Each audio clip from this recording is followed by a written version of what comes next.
Eduardo Levi Yeyati se graduó de ingeniero civil por la Universidad de Buenos Aires y optó por la economía en su doctorado en la Universidad de Pensilvania. Es multifacético, académico, consultor, think tanks, policymaker, incluso escritor de novelas. Transitó diferentes materias: finanzas, políticas públicas, fronteras económicas, desarrollo económico, cambio tecnológico y el mundo del trabajo. Actualmente es decano de la Escuela de Gobierno de la Universidad Torcuato Di Tella, donde fundó y dirige el Centro para la Evaluación de Políticas basada en la Evidencia. Profesor visitante de la Escuela de Gobierno John F. Kennedy de la Universidad de Harvard, investigador principal del CONICET y fundador y CEO del IPSIS. Hoy hablamos con Eduardo Levi Yeyati de economía, pero no solo de economía. Eduardo, vos sos ingeniero civil y Sí. llegaste a la economía, te uniste al gremio en tu posgrado en Pensilvania. Antes, ¿cómo fue tu llegada a la economía? ¿Qué te trajo de los estudios económicos? Mira, concretamente yo cuando estaba ya en la segunda parte de mi carrera ya sabía que no me interesaba tanto la ingeniería y no quería empezar otra carrera y tener que hacer otro CBC, otro ciclo vuelta, básico. sí. Yo de hecho hice 2 carreras en la UBA, porque también hacía psicología simultáneamente.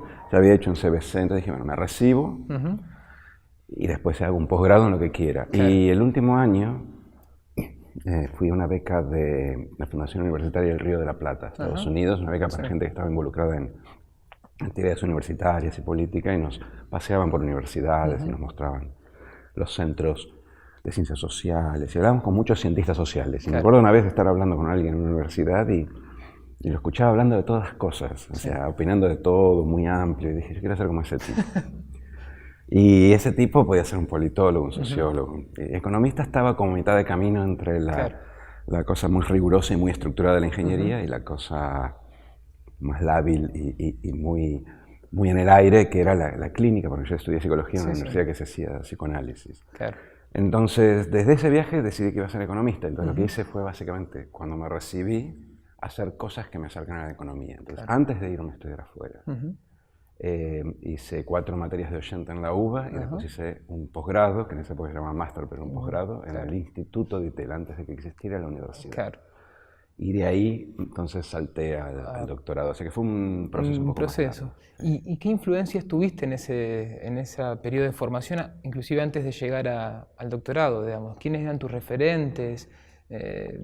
¿Con quién estudiabas? ¿A quién leías, digamos?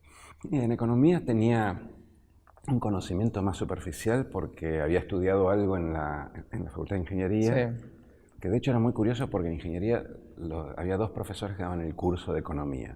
Uno era Marcelo Diamant, que era un estructuralista, un tipo muy idiosincrático del cono sur, si se quiere. El otro era Venegas Lynch, hijo, que era nosotros lo llamamos anarcoliberales, era un liberal libertario, de la etc.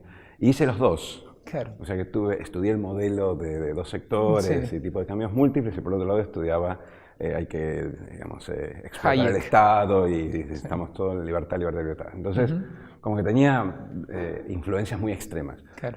Cuando hice las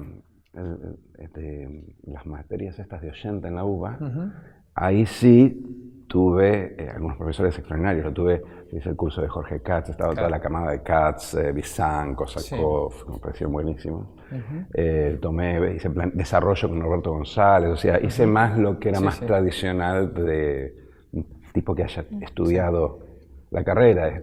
Hice macroeconomía con Damil y Fanelli. Y mi conocimiento cuando empecé a estudiar economía eran esos tipos, eran esos los referentes. Me parecían tipos muy buenos. ¿Y en Pensilvania? ¿Cómo llegas a Pensilvania? Bueno, yo... la otra vez que yo me recibí en el 89, ¿sí? En un año donde la gente saltaba del barco argentino. De hecho, yo era ingeniero, estaba trabajando. Me recibí, a los 2 meses me echaron, porque fue semanas después de que Alfonsín suspendiera toda la obra pública y yo estaba en una empresa que hacía obra pública. Así que todo el mundo se quería ir. Entonces ya desde ese momento teníamos la vista en hacer un doctorado afuera e internacionalizarte. Después pasaron los años y ya no tenía esa urgencia, porque había conseguido trabajo, estaba trabajando incluso en transporte, que era lo que yo hice en ingeniería, y en economía, las 2 cosas. Pero nada, ya estaba en la inercia y de pronto salió una beca del BID que me permitía afrontar los gastos. Y y mi mujer me dijo, este año te acompaño, pero el próximo no. Es una serie de circunstancias que dijeron, bueno, ok, vamos a hacerla. Ahora, cuando yo busqué dónde estudiar, era un tipo que no tenía ninguna base, ningún conocimiento de nada. Entonces buscaba los rankings y veía, bueno, a ver cuál es buena, cuál es mala, y preguntaba a un par de amigos. Y de hecho me pasó en Pensilvania una cosa que es interesante, que es que yo había ido a estudiar algo que estaba en línea con los profesores que habían en Filadelfia en los 80. Pero cuando fui, los macroeconomistas cambiaron todo y se volvieron más de la onda Chicago. Y entonces lo que iba a estudiar no lo pude estudiar, y eso hizo que me fuera más rápido y que ahorrara un par de años. Nombrabas recién a Diamant, típico estructuralista, o los desarrollistas en torno al FIDE en Argentina, o bueno, la escuela de Chicago, o en Harvard también tienen su perfil. ¿Cómo vos te definís en algún lugar de ese mapa o te cuesta, digamos, encontrar? A mí me cuesta. Hay algunas cosas o ideas que he empujado y que en general tienden a ser asociadas conmigo, más bien yo asociado con ese tipo de ideas o de campos, pero yo no creo en las escuelas. A ver, vos querés dar un tinte científico a las ciencias económicas, bueno, entonces tenemos que dejar de hacer exégesis de obras y de escuelas y tenemos que empezar a hablar de avances acumulativos de un corpus intelectual. Entonces, no tiene sentido que yo me plantee a mí mismo como dueño de alguna idea o que aspire a que se me asocie con cierta escuela, porque eso es típico de las ciencias sociales más tradicionales y no es lo que uno querría como economista, más allá de las limitaciones que tiene la economía. Querrías que lo que haces vaya contribuyendo marginal e incrementalmente un corpus de ideas y finalmente resolves un problema en base a cientos de personas. Por eso no tiene para mí mucho sentido leer a los autores. Sí, hay que tener cuidado que la interpretación que los manuales hacen de los autores sea la que el autor original quiso. Y ahí hay alguna discusión. Entonces los lees para asegurarte de eso. Pero hacer exégesis de grandes autores me parece que es más propio de las ciencias sociales y de las humanidades más tradicionales. Y es algo de lo que la economía ha tratado de distanciarse. Entonces me parece natural que no se me asocie a ninguna idea en particular. Ahora, sí creo que dentro de los grandes campos de discusión, de debate en Argentina, en Latinoamérica, sobre cómo se hace política pública, cuál es el rol del Estado, yo creo que ahí sí tengo una ubicación que no te la voy a decir yo porque no me gusta autoubicarme, pero que la gente tiende a asociarme a ciertas posiciones. Pero no es una aspiración, no es un objetivo.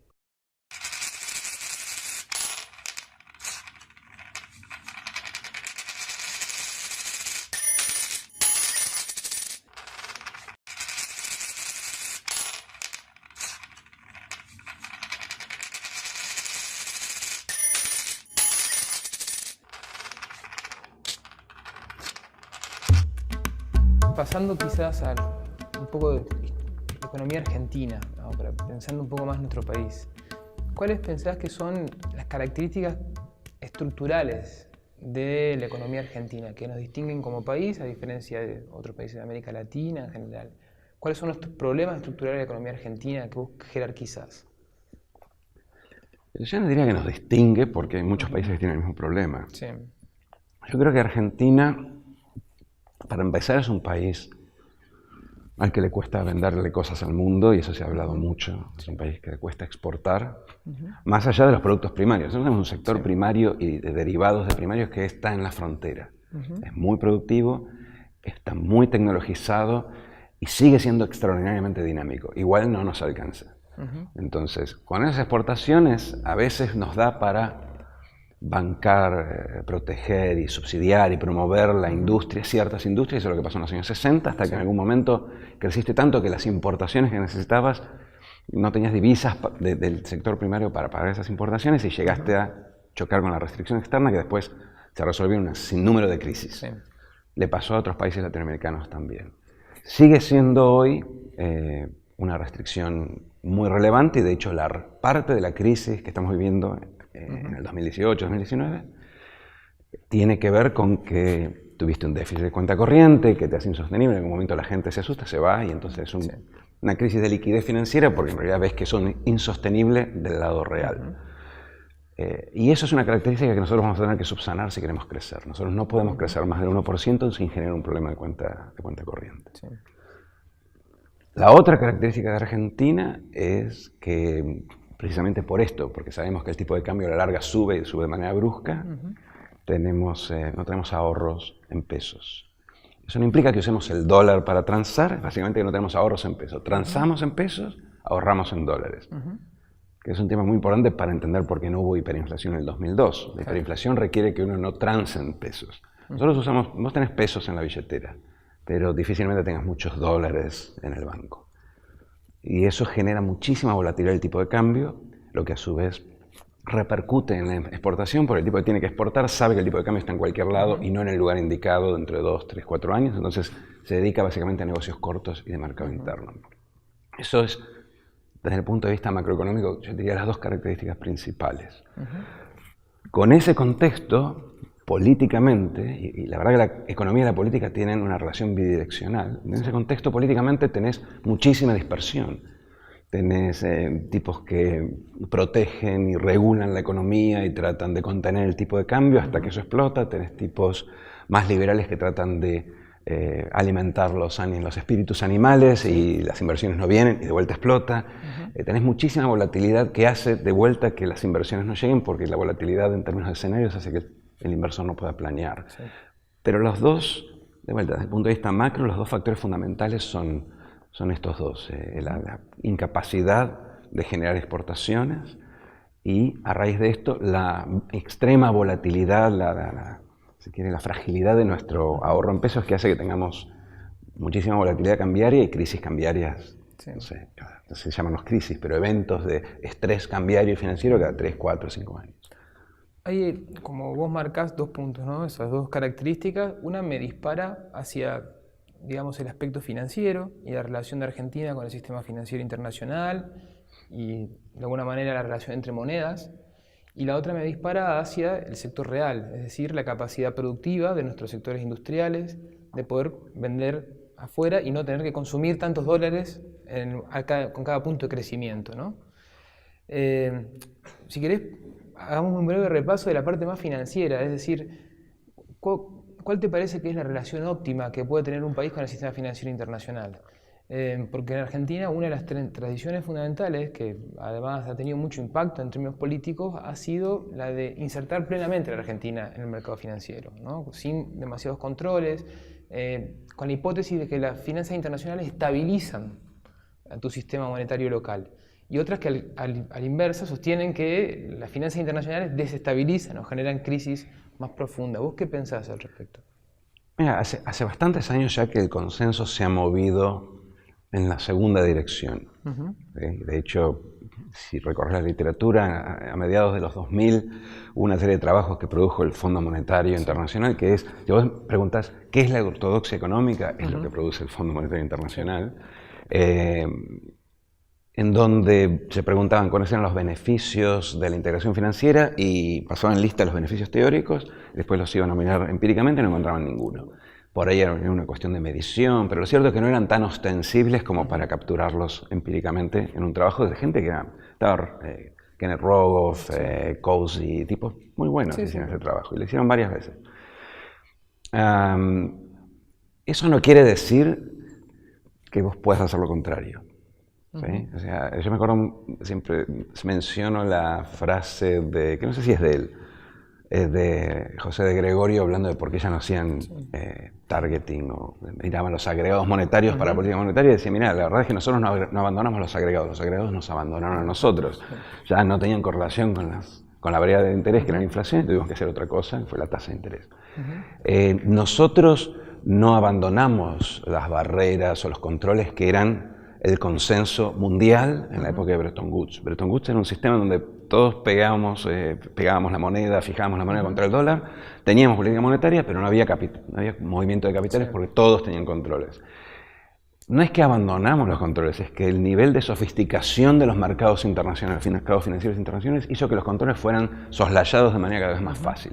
Primero en los países centrales, en los países industriales, y después en los nuestros. Entonces, yo pongo controles. Los efectos que yo deseo que tengan los controles de suavizar estas volatilidades, a la larga no los vas a ver. Si pones controles, no vas a tener ingreso de capitales, posiblemente tengas salidas por huecos por donde se cuelan, por donde arbitran los flujos de capital. Nosotros tuvimos controles en los últimos años del gobierno de Cristina Kirchner y las empresas lo que hacían era pagaban deudas afuera. Digo, había formas en donde vos huías ante la presencia de los controles. Entonces, yo creo que es un dato de la realidad que algún nivel de movilidad vas a tener. Y entonces de ahí surge toda esta literatura reciente sobre reglas macroprudenciales, que son básicamente controles suaves que tienen en cuenta que el mercado se comporta de cierta forma, entonces tratan de, son como nudges, son como empujones hacia el mercado, más que barreras, que es lo que se usaba, lo que se debatía en los 70, en los 80, a la salida de Bretton Woods. Por eso te digo, me parece que sí es cierto que los mercados internacionales te generan contagio y son fuentes de volatilidad, sobre todo en países como la Argentina, donde los capitales que entran y salen son muy especulativos porque el ahorro en pesos es muy especulativo, porque nadie ahorra en pesos salvo que le prometan una ganancia extraordinaria. Pero de ahí a poner una barrera tradicional como uno ponía en los años 60, me parece que hay una gran distancia. Tenés que aprender a convivir con eso y en todo caso sí pensar medidas inteligentes de intervención que acompañen estos flujos, pero los vayan conteniendo más que prohibiendo. Y de hecho, la intervención cambiaria, algunas normas prudenciales que el Banco Central de hecho ha impuesto en los últimos años, van en esa dirección. No tanto frenarlos, sino ir encasillándolos o limitando el impacto del contagio de lo que sucede afuera. Sí. Y, digamos, la otra cara del sistema financiero es la deuda externa, ¿no? Que en Argentina también es un tema importante, digamos, que nos viene siguiendo al menos desde el 76 en adelante, como con crisis sucesivas, crisis de deuda. ¿Vos qué pensás al respecto? ¿Es una cuestión de decisión política? ¿Es un aspecto inherente al proceso capitalista argentino? Hay dos cosas que tenés que tener en cuenta. Una es que el mercado de capitales nunca te disciplina. Se vio en los 70, los 80 con los petrodólares, los bancos prestaron más de la cuenta y cuando vos pensabas que los bancos habían aprendido, creaste el Brady y el Brady lo que hizo fue cambiar tu prestamista de un banco oligopólico, eran 30, 40 bancos que formaban consorcios, a bonistas atomizados que no tienen ninguna idea, o sea, de las externalidades propias. Sí. Entonces, básicamente piensan que siempre pueden salir, tienen como la ilusión de la liquidez. Sí. Y eso hace que te presten cuando te va bien y te salen cuando te va mal, digamos, salen todos juntos. Entonces generan, si se quiere, o amplifican los ciclos reales, el ciclo económico real. Cuando creces, te llenan de capitales y te ofrecen un montón te carpetean préstamos a una tasa muy baja y cuando la cosa viene mal, salen todos juntos y se arma un lío y tenés que ir al fondo.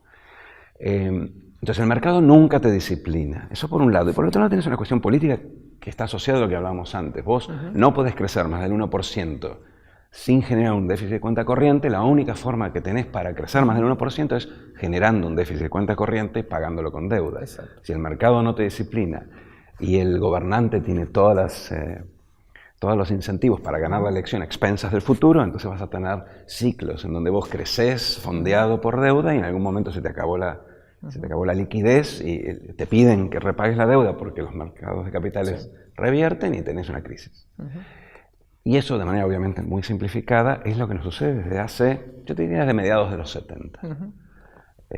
Todo tiene diferentes connotaciones, pero a la larga es eso. Vos creces y los mercados te prestan y confían en vos, confían hasta que dejan de confiar y entonces ahí tenés una crisis, un ajuste, todo subóptimo desde el punto de vista de un economista, pero de facto es lo que tenés. Y tiene que ver con esto, con que al final del día la alternativa sería que le digas al político, mira vos, salvo que resuelvas el problema de exportaciones, solo podés crecer al 1%, que es el 0% en términos de per cápita. Nadie va a firmar eso. O sea, si vos cortaras salarios y le dijeras a la gente, bueno, consuman menos porque la verdad que estamos consumiendo más de nuestras posibilidades, tendrías una profundización de la recesión. No, me parece que el problema de las exportaciones tiene varios frentes. Si fuera tan fácil, obviamente ya lo habrían resuelto, pero tiene varios frentes. Uno tiene que ver con el tipo de cambio, sin duda. Argentina, por esto que mencionábamos antes, y por la inflación inercial que tiene, abusa mucho del ancla cambiaria. Entonces lo que sucede es que te paras en cualquier momento del tiempo y lo más probable es que hacia futuro se aprecie la moneda, con alguna probabilidad menor de que haya una corrección drástica, por ahí con una crisis o con una corrección discreta. tenemos un peso problem, siempre tenemos apreciación y una probabilidad menor de que haya una gran corrección, un gran cambio. Y eso implica que el exportador realmente lo único que va hacia adelante es que cada vez va a tener menos competitividad, precio. Y después hacia adentro tenemos muchas cuestiones que atentan contra la productividad. Tenemos un exceso de regulaciones, un mercado laboral muy regulado. Tenemos un exceso de impuestos porque tenemos una situación dual. Mucha gente no paga, entonces la gente que paga tiene que pagar mucho para compensar por lo que no pagan. Sí. Entonces pagan menos. Tenemos, por ahí perdimos muchos años sin ponernos a pensar cómo ganar productividad, algo que en países europeos, por ejemplo, se hace sentando el capital y el trabajo a negociar en una mesa y pidiéndole al Estado que colabore, facilitando esa negociación. Nosotros estamos en una puja distributiva que es casi como un juego de suma cero o de suma negativa, en donde nunca nos ponemos de acuerdo en cómo empujar para el mismo lado. Yo sé que eso suena muy vano, pero es cómo encontrar las palancas para aumentar la productividad. Fabril y en general en otros sectores también.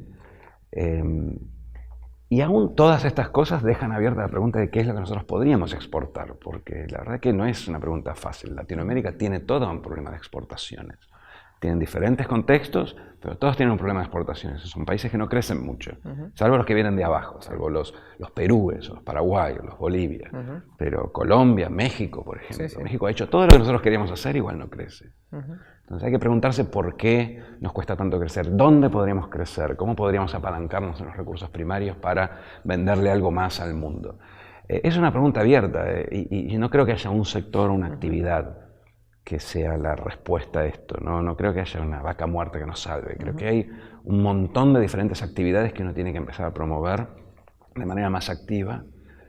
Y posiblemente falta un gobierno que oriente y diga, estas son las actividades donde nosotros vemos futuro. Sin mover mucho, sin distorsionar la economía, pero al menos que oriente. Nosotros vamos por estos lados. Y es una discusión que está abierta, por eso te digo, no hay una respuesta obvia. Son un montón de factores que uno puede listar en un diagnóstico, pero después cómo corregirlos de manera simultánea para que de pronto aparezcan nuevas líneas de exportación. Bueno, digamos que es bastante complicado. Exige una discusión pública amplia porque involucra reformas laborales, reformas tributarias, políticas cambiarias, políticas inflacionarias. Si no nos podemos poner de acuerdo con cada uno de estos puntos, va a ser muy difícil generar esas exportaciones.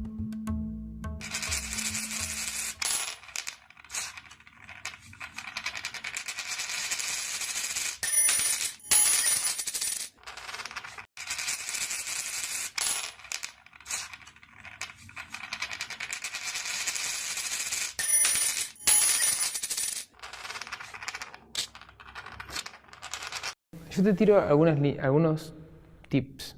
Y vos, si podés, asociármelos a algún hecho de la historia económica argentina.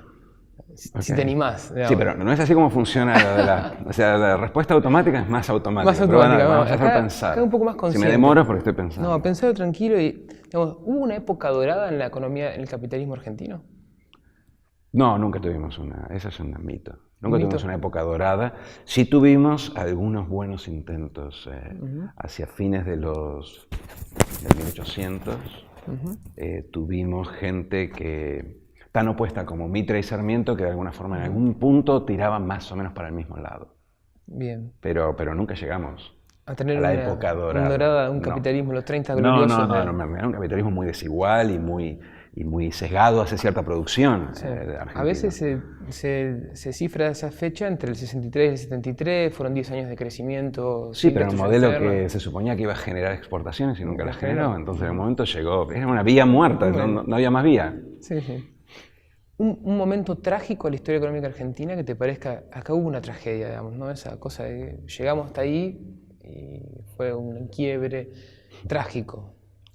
No diría de la economía, coincidió con momentos trágicos de la historia argentina. Yo creo que los 70 fue una década trágica y ni hablar de la resolución durante la dictadura, digamos. Y eso tuvo trasfondo económico, pero la verdad no fue realmente mal, pero creo que el contexto trágico era más social que económico.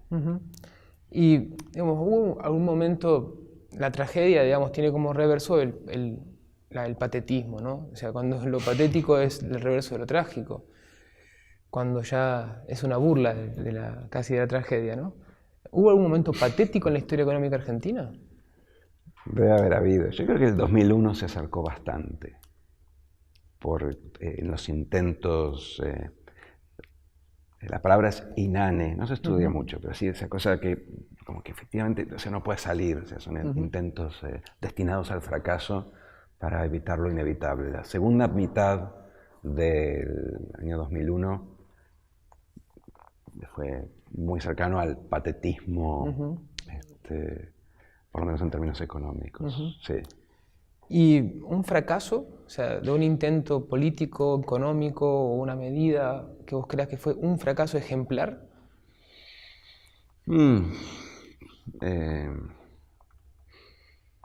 Tenemos muchas desilusiones, no sé si llamamos fracaso, pero sí. Mira, yo creo que el intento en el 2016 de apelar a una versión moderna, el primer semestre del 2016, apelar a una versión moderna de lo que los economistas interpretamos como neoliberalismo ochentista. Hay que ser muy específico en eso. Es básicamente una suma de la creencia en el ofertismo, es decir, bueno, yo le saco el pie al sector privado, le bajo los impuestos y el sector privado florece espontáneamente, y del derrame. Ese florecimiento después derrama hacia una sociedad menos pobre, más equitativa. Creo que esa visión, que era muy anacrónica, porque ya había sido probada en otros lados, pero que fue la que ilusionó a mucha gente y al gobierno casi en su totalidad, fue un fracaso muy inmediato y dejó, creo, al gobierno de Cambiemos y sobre todo al del PRO, que es el que efectivamente gobierna, herido de muerte. Y una esperanza, digamos. ¿Hubo algún momento que vos pensaste, por acá puede ser, estamos bien encaminados, te generó esperanza? Pero yo soy en ese sentido medio gramsciano, porque siempre pienso que va a salir, o sea, no tengo, si querés, el optimismo de la voluntad, pero en el fondo nunca espero un milagro, entonces difícilmente me pueda ilusionar. No, la verdad que ya hace mucho que no me ilusiono. Digo, me encantaría tener un líder político al que acompañar con convicción. Nunca me ha pasado. Posiblemente si hubiera tenido otra edad, capaz que lo acompañaba Alfonsín y me desilusionaba, porque lamentablemente ese episodio no terminó bien. Pero nunca me tocó, así que no, es una esperanza que queda ahí todavía flotando. Espero que en el futuro aparezca alguien al quien yo pueda entregar mis esfuerzos y fracasar, pero de manera con convicción, no a regañadientes. Bueno, vos formaste parte, ¿no?, del programa Argentina 2030. ¿Cómo fue esa experiencia? Que supongo que también te habrá generado algún tipo de esperanza, una perspectiva, una posibilidad. No, o sea, no me generó mucha esperanza. Me llamaron para ayudar al gobierno a generar una visión de país. No te olvides que nosotros en Argentina en el 2015 estamos discutiendo todas las vertientes políticas, cómo sobrevivir 6 meses más. Entonces, todos los programas se centraban en los primeros 6 meses. El cepo, el default, la inflación, el tipo de cambio. Bueno. Y cuando Cambiemos Gana no tiene un programa para el resto de la vida. Entonces, tiene básicamente un programa apuntando a cómo desactivar esa situación complicada. Entonces, a mí me pidieron que ayudara a pensar la visión de futuro, o sea, que representaba Cambiemos más allá del no kirchnerismo. Y la verdad que armamos un equipo y hablamos mucho, no con gente del gobierno, con gente de afuera del gobierno. Y ahí realmente lo interesante es que conocí un montón de gente no economista, extraordinaria, con una extraordinaria vocación de colaboración. Científicos, cientistas sociales, empresarios, gente que estaba afuera y que venía y nos daba su feedback y nos daba ideas. Pero nada, muy poco de eso permeó en el centro del gobierno. Y ahí advertí que en realidad no querían que hiciera eso. Lo que querían era básicamente un retoque a las fotos, si se quiere, de alguna forma, pero no estaban abiertos a que la sociedad les regalara una visión de país. Y es el día de hoy que creo que todavía no está muy claro qué es lo que Cambiemos representa. Obviamente la crisis tampoco ayuda, ¿no? Pero nunca terminaron de armar esa visión y por lo tanto si uno le pregunta a la gente qué representa Cambiemos, sigue siendo el no kirchnerismo. Claro. Sí, sí. Bueno, vos escribiste un trabajo con Marcos Novaro sobre el kirchnerismo, 10 medidas o 10 hitos que fracasaron. Sí, sí, ¿no? sí. Y hay algunos de los que veníamos hablando, ¿no? Del Banco Central, el papel del Estado. No, claro. O sea, lo que pasa es que desde luego que mi visión, sobre todo de los últimos años, pero en general, porque yo escribí un libro de los primeros años del kirchnerismo, se llama La Resurrección, escribí con Diego Valenzuela, claro, hoy intendente, del 3 de febrero. Pero sobre todo los últimos años fueron un gobierno muy malo, o sea, desde el punto de vista técnico, desde el punto de vista estratégico, más allá de las afinidades ideológicas que uno pueda tener o no con el gobierno, fue muy malo, los resultados fueron muy pobres. Pero es algo que hay que dar vuelta a la página, digamos, claramente. O sea, no tiene mucho sentido compararse con ese estándar que es extraordinariamente bajo. O sea, no tiene mucho sentido ganarle al equipo que está último en la tabla, ¿no? Sí, sí. O sea, y el título del libro era Vamos por todo, ¿no? ¿No te parece que hay una suerte también de vamos por todo en el gobierno actual, sobre todo en la política económica? Bueno, no sé. ¿Lo decís por el ahora, por el ajuste? ¿O? No, lo digo en el sentido de cierto cerramiento político, de apostar a una estrategia de ajuste fiscal y bueno, apretar el acelerador en ese sentido. No, mira, yo creo que el momento de construir una visión y una estrategia y de sondearla con el resto de la sociedad en el 2016, principios del 2017. Y mi impresión es que en ese caso lo que se priorizó fue jugar a lo seguro para ganar una elección en el 2017 que a los ojos del gobierno convalidara su victoria sobre el peronismo. Porque si hay una obsesión que tiene Cambiemos, y en particular el PRO, es desbancar el peronismo. Algo que me parece irreal, realmente no sucedió, por más que ganaron la elección, no sucedió.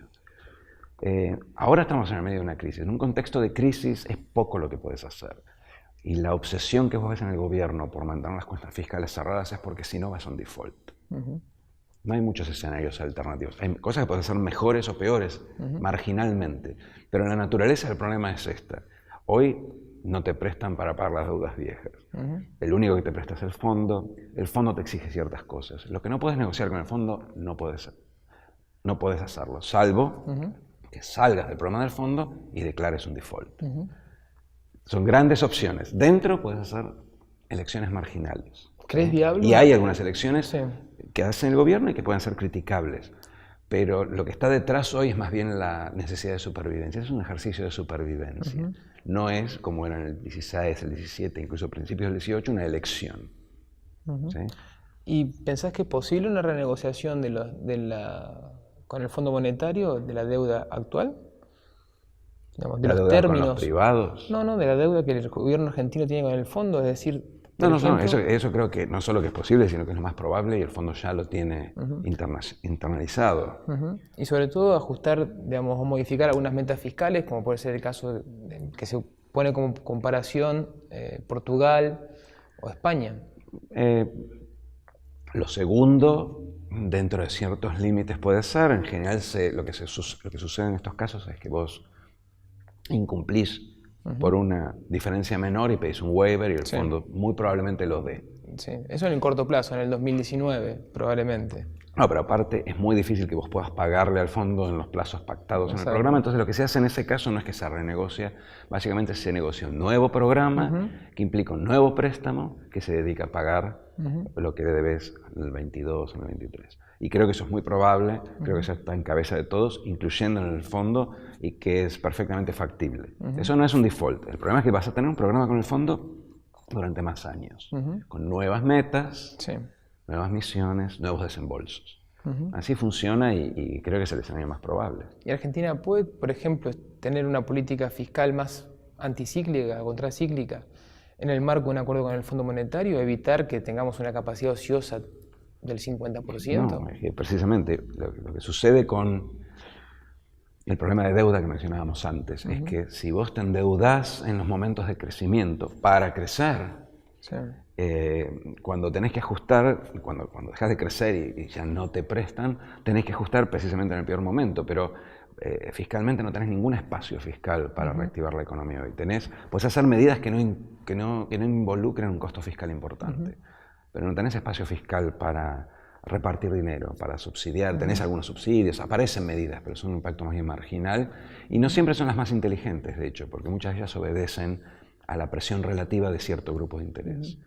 Pero no tenés para hacer un impulso fiscal masivo como sí lo tiene Estados Unidos. Nosotros no somos. En Estados Unidos pasa exactamente lo contrario.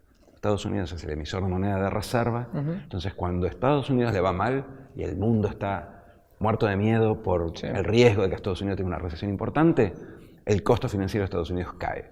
Y entonces te podés financiar y eso es lo que se discute en estos días. Olivier Blanchard sacó un par de cosas, hace mucho que piensa eso, Olivier.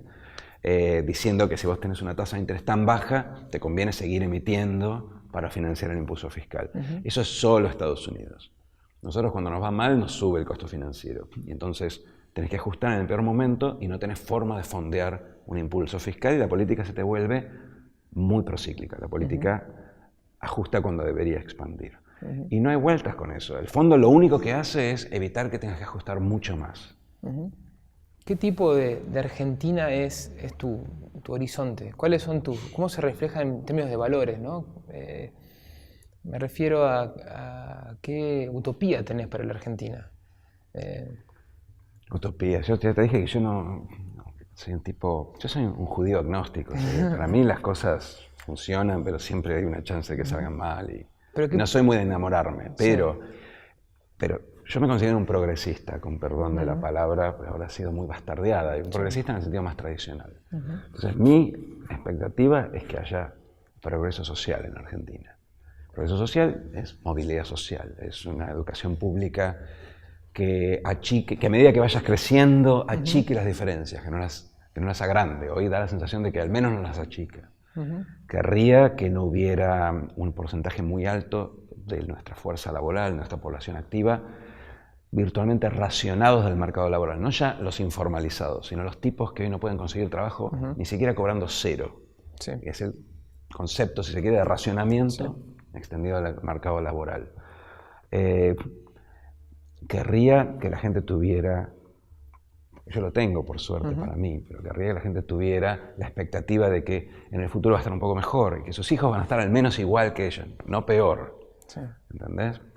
Eso te estoy describiendo de manera extensiva lo que un progresista cree que es el progreso social. O sea, entonces, creo en una Argentina que promueva estas cosas. No tanto el asistencialismo. Yo siempre digo lo mismo, el progresista detesta la pobreza. O sea, no abraza la pobreza, la detesta, como el pobre que quiere salir de la pobreza permanentemente, o sea, para siempre. Entonces, yo quiero un país en donde vos puedas sacar a la gente de la pobreza, no compensar la pobreza, ni abrazar al pobre y decirle, el pobre es bueno, no. O sea, quiero que salga de ahí. Ese concepto es muy básico, pero nosotros la verdad que venimos fracasando hace mucho tiempo en promover la movilidad social y el progreso social. ¿Sí? Para mí, el modelo es un país de clase media europeo, pero para que nosotros tengamos clase media tenemos que poder jalar a toda esta gente que está excluida del mercado y por lo tanto no tiene ninguna expectativa dinámica, no ya del año que viene. Que muy probablemente piense, porque los datos te dicen eso, que sus hijos no van a estar mejores, que los hijos van a ser pobres, se están pariendo pobres.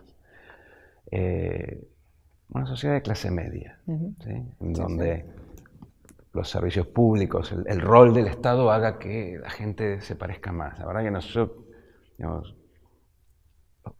miro las sociedades del norte europeo, no sé, he estado en Israel hace poco, estuve en la Oceanía, en Australia, en Nueva Zelanda. Todos esos países tienen problemas, pero preferiría estar más cerca de esa sociedad. Sí, y espero que en algún momento esto sea la obsesión de todos los argentinos y sobre todo de todos los políticos argentinos. Hoy estamos un poco lejos de eso. Pero bueno, esa es mi aspiración. Yo creo que tenemos una chance, pero si seguimos así, no vamos a llegar. O sea que, quiero decir, el status quo, el estado de régimen en Argentina es un estado fallido. para ese otro escenario, ese otro futuro más benigno, tenés que hacer muchas cosas que no estás haciendo. Tenemos que ser conscientes de que si no las hacemos, no va a mejorar la situación. Entonces, bueno. Me voy a dar el gusto de comentarte una idea que yo doy un seminario sobre teorías utópicas en Santa Fe, y siempre le digo a los chicos que la utopía moderna no cambió un ápice desde que la modernidad existe, que es que los hombres se dediquen a cultivar la amistad, expandir el conocimiento y el resto las máquinas. Vos, de alguna manera, escribiste sobre el tema, ¿no? Sí. En un trabajo reciente. ¿Qué pensás al respecto, digamos? ¿Esa utopía moderna existe o es, al contrario, un monstruo? No es un monstruo, aunque escribí una novela hace poco en donde presentaba unos casos así, más bien desde el punto de vista distópico. Pero es una utopía iluminista, ¿sí? Entonces refleja un poco las preferencias de la gente que la concibió. O sea, cuando uno lee la obra esta, el opúsculo de Keynes, en donde habla del futuro de sus nietos, que es muy conocido, en donde básicamente imagina que todos vamos a trabajar 15 horas por semana y el resto del tiempo vamos a estar escuchando música como él hacía en el grupo de Bloomsbury, porque Keynes era un esteta. Creo que está pensando como Keynes, que era un esteta. Por el otro lado, yo siempre cito las palabras de Martin Luther King, que promovía el ingreso universal, pero después decía, aparte, después que le des el dinero a la gente, dales algo para hacer, no un trabajo, algo para hacer. ¿Sí? Él hablaba de trabajo voluntario. ¿Y por qué lo hacía? Porque él había estado en los guetos y había visto, sobre todo a los hombres, sin trabajo, emborrachándose, pegándole a las mujeres, volviéndose agresivo con los hijos. Entonces, hay una cuestión cultural que no puedes ignorar. Por lo menos ciertas generaciones, para ciertas generaciones, el no hacer nada no es una utopía, o es una utopía más bien distópica, negativa. Exacto. Dicho esto, la cultura avanza. Nuestro formateo laboral, la ética protestante del trabajo es algo relativamente reciente en la sociedad. Los griegos no trabajaban. Trabajaban los esclavos, obviamente no vamos a volver a los esclavos, pero si tuviéramos máquinas, podríamos tener una sociedad griega, una sociedad clásica. La ética protestante fue muy útil al capitalismo. Si pudiéramos desprogramar esa ética protestante pari passu con la distribución de la riqueza, el progreso tecnológico, entonces tendríamos una nueva utopía. Pero tenemos que ir de la mano de la gente, en el sentido de que hay ciertas generaciones para las cuales este tipo de cosas no resuena bien. La gente que está sin trabajo quiere el cheque, pero quiere el trabajo. Como decía Luther King, o como dice la gente de la CETEP también. Sí, exacto. Entonces, tenés que ir, no puedes olvidarte que hay diferentes cuestiones culturales. En el futuro yo creo que eso se puede desprogramar, así como lo veo en mis hijas, que tienen una relación con el trabajo distinta. Diferente. Podríamos tener una sociedad en donde los límites del trabajo y el ocio sean distintos, el trabajo sea una actividad más que el trabajo asalariado, que es un poco el concepto más capitalista de la primera revolución industrial. Creo que es por ahí, pero hay que ir, hay que saber tomarle el tiempo y seguir con los pasos y el ritmo de la evolución cultural, y por el otro lado, tenés que estar seguro de que podés pagarlo. Sí, porque digamos, el debate en Europa fue muy figurativo. Renta básica versus trabajo garantizado, ¿no? Ese fue uno de los debates que estaban Bueno, claro, porque los sindicatos, que están muy en línea con lo que decía King, en un principio, ahora no tanto, ahora están dudando, porque no terminan de ver esta dicotomía, me parece. Pero en un principio era no, la renta universal era el antitrabajo, y a mí me ha pasado que en una charla en Aditela, justo con un representante sindical, no voy a decir quién es, pero ahora tenemos buena relación, pero nada, yo hablé de esto de la renta universal y él hablaba de que yo era el caballo de Troya del antitrabajo. Bueno, nada, después de 2 charlas se dio cuenta que cuál es la sutileza del cambio. No es que vos querés mandarlos a la casa con un cheque por 2 mangos, no, lo que querés es dar la opción. Y aparte es algo que va a tardar mucho tiempo en instaurarse culturalmente. Y aparte, como te digo, tenés que tener el dinero para pagarlo. Pero la primera reacción de los sindicatos fue, no, la renta universal es el antitrabajo, ciertamente es el antisindicato, porque de alguna forma flexibilizas un poco su base, su grupo de representación. Pero creo que detrás de eso hay básicamente una revolución cultural. De vuelta, siempre que puedas pagarlo, tenés como 2 carriles, ¿no? Si vos no podés, redistribuir la riqueza, vas a tener un problema laboral y tenés que conseguirle trabajo a la gente y trabajo con buenos ingresos. Pero si podés redistribuir en parte de manera que la gente trabaje 20 horas, lo que vas a ver, me imagino, es la licuación, la dilución de la frontera entre trabajo y ocio. Y, si se quiere, la desalarización del concepto de trabajo.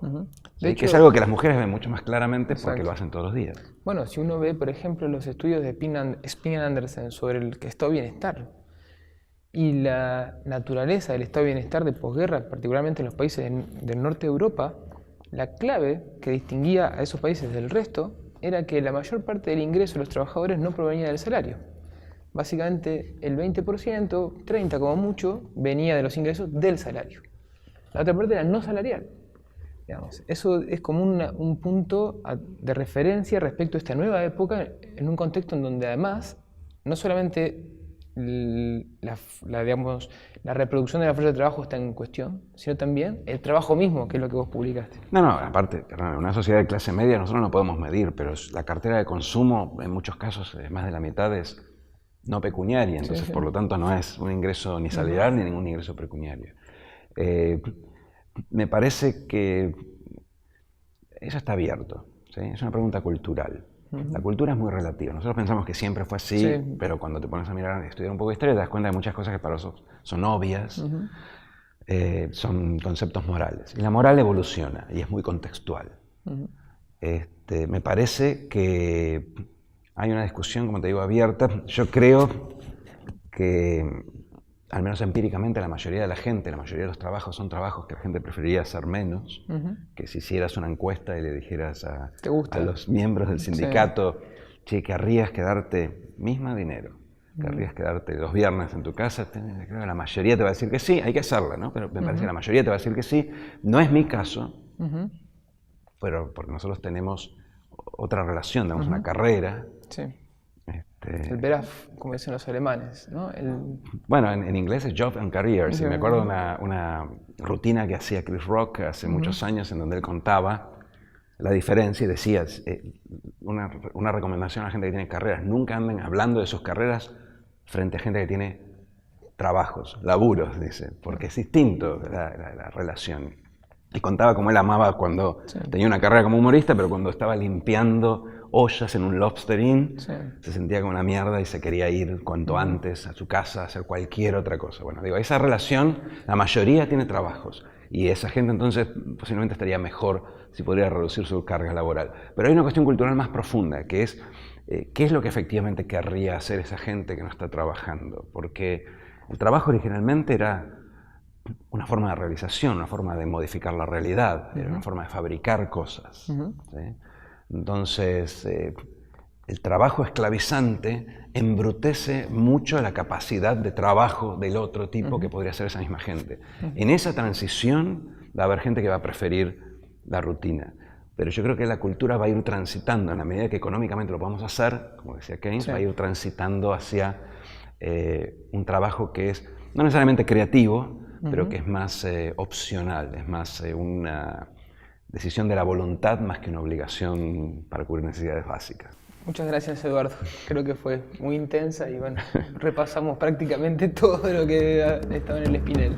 Bueno, muchas gracias a ustedes.